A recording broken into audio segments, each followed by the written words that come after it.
All right, class. First off, is always a good day. I'm glad you're here. So today we are going to be looking at the beginning parts of the American Revolution. Okay, we're going to look at the Battle of Lexington and Concord, and then we're going to be looking at um, the olive branch piece that was given to King George and the Declaration of Independence. We're going to be looking at that. Okay, so let's go ahead and get started with this lesson. So, the objective today, we're gonna analyze the events leading to the American independence. We're gonna critique the matchup between the colonies and the British. And then we're gonna develop a logical argument on which advantage was the greatest to help to the colonies. All right, so here is your warm-up picture. The first question basically asks you to explain what is happening in your own words. Okay, so look at the picture, look at the whole thing, left to right, up and down, front, foreground, background, and tell me, what do you see? What's happening in this picture? The second question asks you, what are some similarities and differences between the two groups?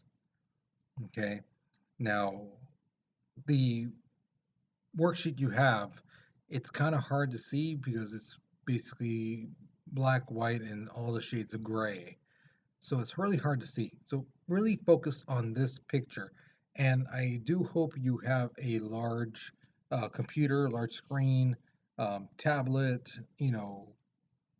something. Because a phone, you're probably missing on some details. You might be able to see something pretty clearly. Okay.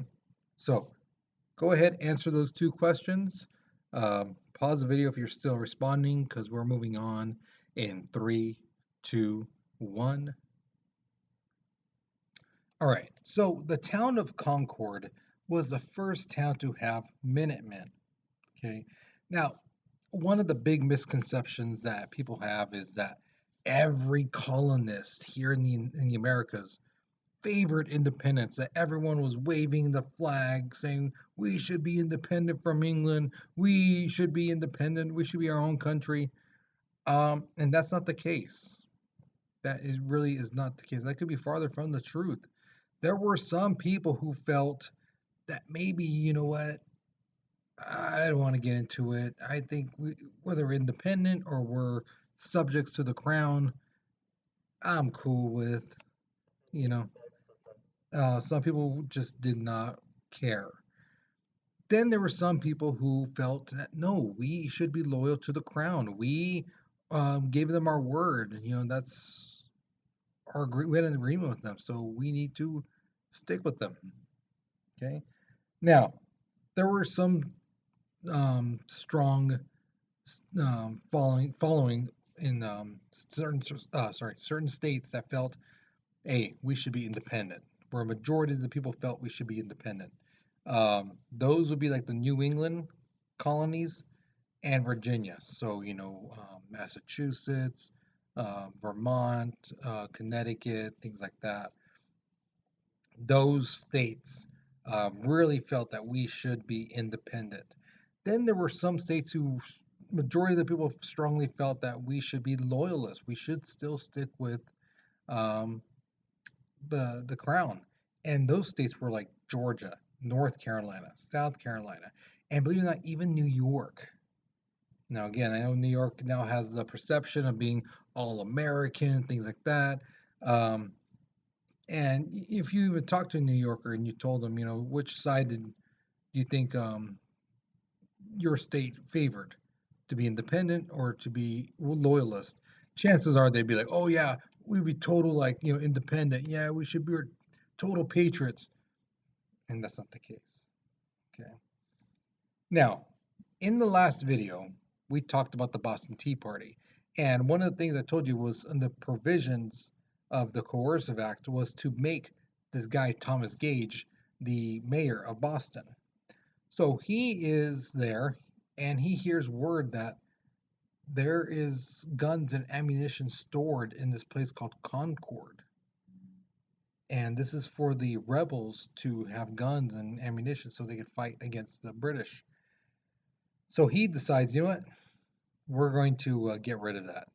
So on the night of April 16th, 1775, 700 British troops march towards Concord, and they're marching, right? They get to Lexington, and at Lexington, they run into 70 Minutemen. Both sides draw their guns, right? Neither side shoots. They're kind of waiting. Now, the thing is, the reason they're waiting is because they know if one of them shoots, then this is basically going to start a war. So they're there. They're just aiming at one another. When all of a sudden, bam, a shot goes off. Which side shoots, no one knows, but no one's looking around to see who shot. Once they hear a shot, both sides start shooting. And the war, quote unquote, um, has begun. So here's your first question. Who do you think shot the shot heard around the world? The shot that, you know, thing is, no one knows for certain, but who do you think? I forgot to mention this in the last slide. I do apologize. But both sides claim that the other side shot first and that they were just reacting to the gunshot. No one can say for certain this side shot first. But I want to know what you think. Who do you think shot first? Was it a colonist? Was it the British? Or do you think it was something else? Do you think somebody was hunting? Do you think somebody, because people made houses out of rock, things like that. So I think maybe a big boulder part of a house fell and hit another rock underneath and made somewhat kind of a clapping noise. What do you think? Okay, so if you don't know how to start the sentence, the writing prompt's on the bottom. Okay, um, pause the video because we're moving on in 3, 2, 1. All right, so at the Battle of Lexington, um, where the shot heard around the world occurred, 8 Minutemen are shot dead. Another 10 are wounded. The British basically just clear the way and they're marching now towards Concord. When they get to the area where they're told this is where the guns and ammunition is, they find out that it's not there anymore. It's been moved. And once they realize, oh man, they're not here, 400 militia men were basically waiting for them. They pop out behind houses, behind rocks, walls, trees, and they start going at it. Okay. The militiamen, like I said, hide behind the walls, barns, whatever. And the thing is, it says here, that they forced the British to retreat. But the thing is, the British commanders basically felt, hey, well, we did our job. We checked the barn, they moved it, they took the ammunition, we did our job. So why continue to fight and die here at this battle? So they left. Now, this was big because remember, Britain had the biggest, baddest army in the world at this time. And for a group of regular people to, in a sense, kind of win the battle, this was huge. This was like a high school football team being an NFL team. It's huge, you know. And news spread quickly about them, and they came from everywhere. These guys came from everywhere. They went to Boston. Now, at this time, the head honcho people, the main people like Adams and Franklin and things like that, they knew, okay, yeah, this battle was, you know, it was luck. They could have easily destroyed our militia if they wanted to. So we need a leader. We need somebody to command our Continental Army. And each one of these guys basically said, there's only one person in charge. There's only one person we know who is perfect for this job, and that's George Washington.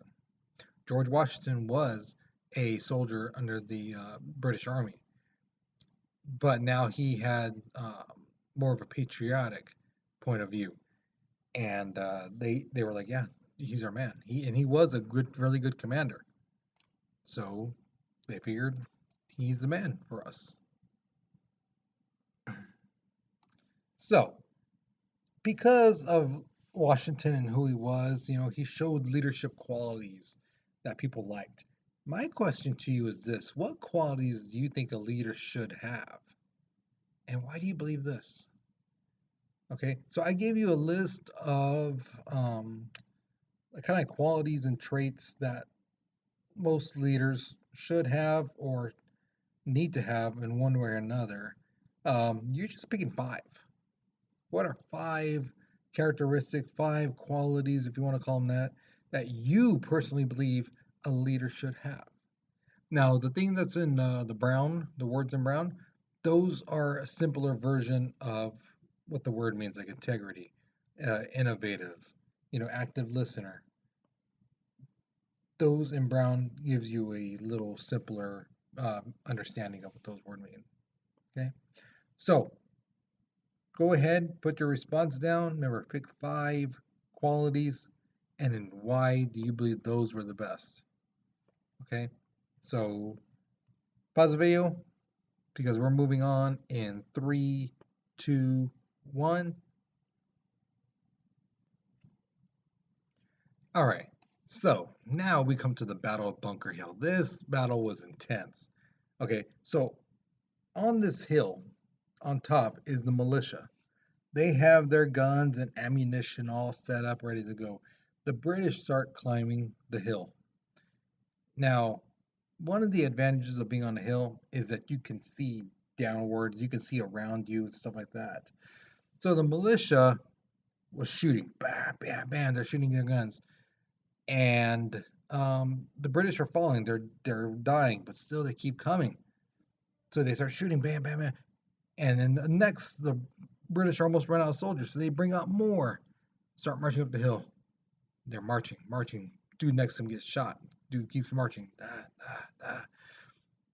The militia is like, okay, we're running out of bullets. We need to make these bullets count. So they wait till the British got even closer to make sure that they actually do hit them in the chest, and stuff like that. Um, and still, the British kept coming and coming. It got to the point where the militia had to retreat because they ran out of ammunition. The British just kept coming and coming and coming. Two regiments, no problem. Whatever it takes to take this hill. That's how dedicated these British soldiers were. Their person to the left and right could be shot, they're still going to march. July 5th, 1775, the Olive Branch Petition is given, or it's just created by the Continental Congress and is given to King George. Okay, what it basically said is that the colonists would give their loyalty to the king, but they just want a couple things. One, lower the taxes. Okay, lower the taxes. Two, give us more freedoms. And three, let us have a representative there in the House of Commons, in the House of Lords. And we'll stay loyal to you. They're telling him in the letter, it's not you personally, it's your policies. Those, God, they suck. If you just got rid of those and gave us those three things, we'd be loyal to you. King George didn't even open the letter. And again, without even reading it, he proclaimed that the colonies were enemies of Britain. January 1776, Thomas Paine writes his book right there. You see in the picture right there, Common Sense. Now, in his book, he basically says that Parliament, the British Congress people, they're not to blame for this problem. The whole issue between the colonies and the British, he says it's not them, it's the king. The king is the reason. The king has to have his way. The king's policies are making things bad. And this is really starting to get some people to think like, you know what? Maybe he's right. Maybe he's right. You know, the king is kind of overstepping his bounds. He is really going after these colonies, So, I mean, that's just wrong. So it's starting to change people's minds in Britain. So, July 4th, 1776, the colonists officially declare their independence from Britain. Now, Thomas Jefferson helped write this Declaration of Independence. The thing is, Thomas Jefferson was a master of using words and where to use words and where to put them and things like that. Um, he, again, was a master. And because of that, some issues are going to come up in another lesson about something about like slavery. Why wasn't that mentioned? When he says certain things on here, does he refer to African Americans as well? So yeah, I mean, like I said, we'll get to that later on. Now, it's when the colonists officially signed the Declaration of Independence. This is when the American Revolution officially starts. I know we talked about the Lexington Concord, you know, incident, and also Bunker Hill. Those were skirmishes, battles, quote unquote, but officially, the American Revolution starts on July 4th, 1776, when we basically break off completely from England. We're telling her we're on our own. You do you, we'll do us, and that's it. Now, just like in boxing, which I love, the tail of the tape. The British Army was very large. They were massive, huge army.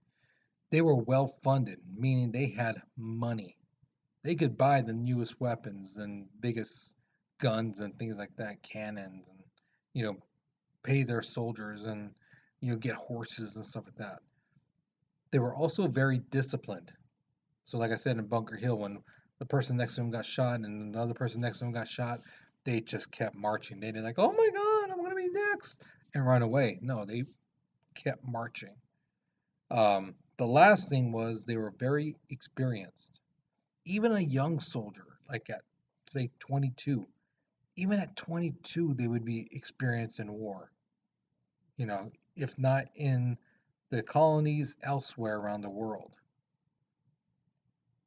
Now, with that being said, for those British, that's their advantages. Now, let's talk about the American Army, their advantages. One, they had home turf. Okay. I could give you the example in class. If, let's say, I was to try to rob your place, right? Um, and you turned off all the lights, who could navigate through your place better, you or me? And the answer will always be you. You know where every sofa, every couch, every nook and cranny is in your place. I don't. So more likely I'd be tripping over things, I'd be going all slow and things like that because I don't know the layout of your place. Same thing with um, the Americans and the British. The Americans know where the swamplands are. They know where um, the best place to ambush, you know, to trap people, how cold the winters, how hot the summers are, things like that. They know that stuff because they live there. The next thing, they had help from local militias. Remember, militias are citizen soldiers, and they use different tactics. You know, the British Army, they would march out there straight up. Militia would use more of a guerrilla warfare, meaning they would use like setting up ambushes, setting up traps, um, hiding behind trees and walls, things like that, to get the advantage. The next thing is not every British person felt that the war was worth it. There are some people in Britain were like, just give them their independence. Why have another war? We just got over the war, the French and Indian War, over there. Why start this? Let's just no. And the last one, this is one that a lot of people don't know about, and that is that the British were actually fighting several places at once. Not only were they fighting against us, which is the United States, they were fighting against the French, the Spanish, and the Dutch. Because remember, at this time, the French and Indian War was not only fought in the United States, but also elsewhere in England and Belgium and things like that. So their fighting lasted, that war lasted like 20 years for them. So at this time, they're still fighting that war, along with fighting against the Spanish and the Dutch. So they're fighting against quite a bit of people. So their large army was really stretched pretty thin. All right, so here's your next question. Of the four advantages that the colonies had, which one do you think is the most important and which one do you think is the least important? Okay, so again, from the home turf, the oh my gosh, the stretch too thin, the colonists or the British citizens not supporting it, the different tactics used by militia.